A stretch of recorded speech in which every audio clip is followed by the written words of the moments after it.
ದೊಡ್ಡ ಪ್ರಮಾಣದಲ್ಲಿ ಈಗ ಮತ್ತೆ ಯುದ್ಧದ ಭೀತಿ ಕಾಡ್ತಾ ಇದೆ. ಯುದ್ಧದ ಭೀತಿ ಯಾಕೆ ಕಾಡ್ತಾ ಇದೆ ಅಂತಂದರೆ, ಅಲ್ಲಿ ಮೊನ್ನೆ ಅಷ್ಟೇ ಇಸ್ರೇಲ್ ಹಮಾಸ್ ಯುದ್ಧ ನಡೀತು. ಅದೇನೋ ಪ್ಯಾಲಿಸ್ತೇನರ ವಿರುದ್ಧ ಆಗಾಗ ಇಸ್ರೇಲ್ ಏನು ಮಾಡ್ತಾ ಇದೆ ಅಂತಂದರೆ ತನ್ನ ಶಕ್ತಿಯನ್ನು ವಿಶ್ವಕ್ಕೆ ತೋರಿಸ್ಕೊಳ್ತಾ ಇದೆ.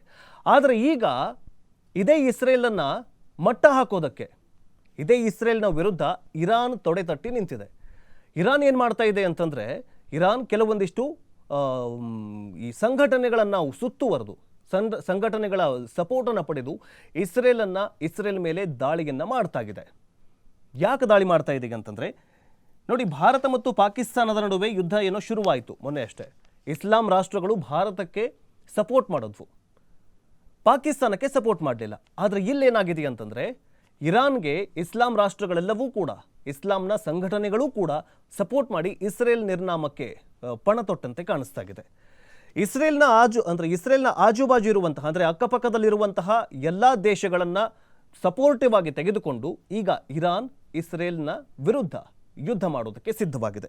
ಯಾವ್ಯಾವ ಸಂಘಟನೆಗಳು ಇರಾನ್ನ ಪರವಾಗಿ ಯುದ್ಧಕ್ಕೆ ನಿಂತಿದ್ದಾವಂತಂದರೆ, ಪ್ಯಾಲಿಸ್ತೀನ್ ಇಸ್ಲಾಮಿಕ್ ಜಿಹಾದ್ ಆಗಿರಬಹುದು, ಜೊತೆಗೆ ಹೌತಿ, ಯೆಮೆನ್ನಲ್ಲಿರುವಂತಹ ಹೌತಿ ಬಂಡುಕೋರರು, ಜೊತೆಗೆ ಇರಾನ್ಗೆ ಹಿಜ್ಬುಲ್ಲಾ, ಅಂದರೆ ಲೆಬನಾನ್ನ ಹಿಜ್ಬುಲ್ಲಾ ಮೊನ್ನೆ ಪೇಜರ್ ದಾಳಿಯನ್ನು ಮಾಡ್ತಲ್ಲ ಇಸ್ರೇಲ್ ಪೇಜರ್ ದಾಳಿಯನ್ನು ಮಾಡಿ ಹಿಜ್ಬುಲ್ಲಾ ಉಗ್ರರನ್ನು ಮತ್ತು ಯೆಮೆನ್ನಲ್ಲಿರುವಂತಹ ಹೌತಿ ಉಗ್ರರ ದಾಳಿಯನ್ನು ಮಾಡ್ತಲ್ಲ.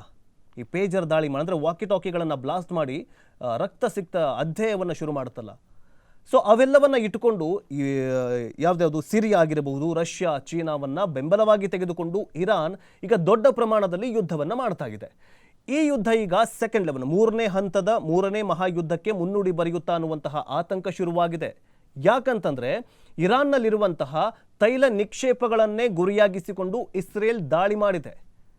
ಈ ದಾಳಿಯಲ್ಲಿ ಇರಾನ್ನ 406ಕ್ಕೂ ಹೆಚ್ಚು ಜನರು, ಜೊತೆಗೆ ಇಸ್ರೇಲ್ನಲ್ಲೂ ಕೂಡ ಜನ ಸತ್ತೋಗಿದ್ದಾರೆ. ಆದರೆ ಈಗ ವಿಶ್ವಕ್ಕೆ ತೈಲ ಬೆಲೆಯ ಟೆನ್ಷನ್ ಶುರುವಾಗಿದೆ. ಹಾಗಾದರೆ ಭಾರತಕ್ಕೂ ಕೂಡ ತೈಲ ಬೆಲೆಯ ಇದು ಇಫೆಕ್ಟ್ ಆಗುತ್ತಾ?